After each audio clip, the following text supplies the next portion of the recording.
Today marks the 80th anniversary of the liberation of the Nazi concentration and extermination camp at Auschwitz-Birkenau.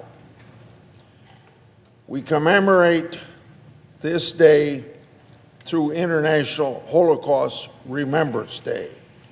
Today we remember the 6 million Jewish victims, as well as the victims of millions of other victims persecuted by the Nazis. And we do this so that is never repeated.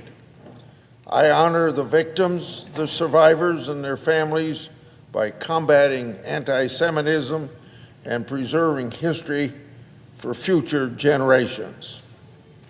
In 2023, Simon Wiesenthal Center approached me about wrongdoing by the Swiss bank named Credit Suisse in its internal investigations into the undisclosed information relating to the bank's Nazi ties. For decades, we've tried to track the Nazi confiscation of all kinds of Jewish valuables and cash, and we all know that the Nazis used Swiss banks to hide whatever was confiscated. I went to Senator Whitehouse, chairman of the Budget Committee. He and I issued the Budget Committee's first subpoena since 1991 to obtain a report that was developed by investigations independent ombudsman, Mr. Neil Barofsky.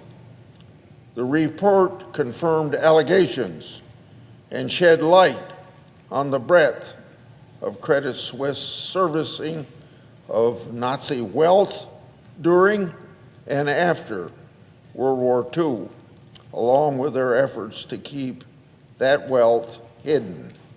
So, it is very clear, Credit Suisse past leadership handled this matter terribly.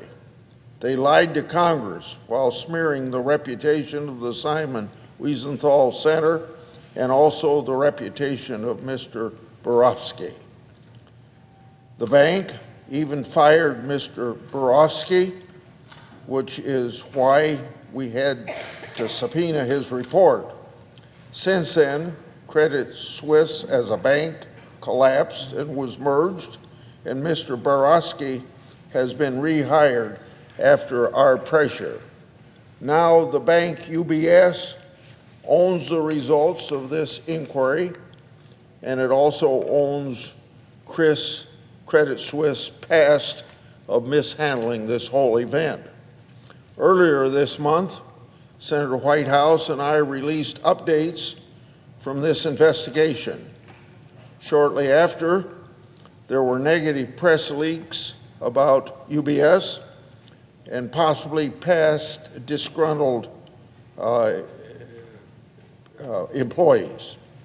The leaks contain lies about the work and the attack of Mr. Barofsky's character. These attacks serve no purpose other than to frustrate an investigation into Credit Suisse Nazi past. That absurd conduct is, in fact, a spit in the face to the victims of the Holocaust. The United States Congress won't tolerate and shouldn't tolerate that kind of evil here in the 21st century.